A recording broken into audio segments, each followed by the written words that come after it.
ଆଜି ସନ୍ଧ୍ୟା ସମୟରେ ଝୁଣାଧାନୀଟିକୁ ଦେଖି ମୋ ବୁଢ଼ୀ ମା କଥା ମନେ ପଡ଼ିଗଲା।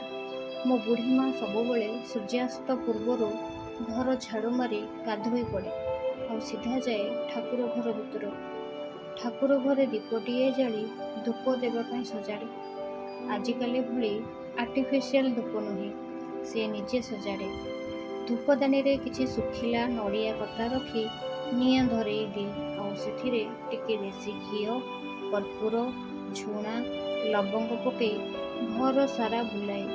ସେ ଧୂପର ବାସ୍ନାରେ ଘର ପୁରା ମହକିଯାଏ।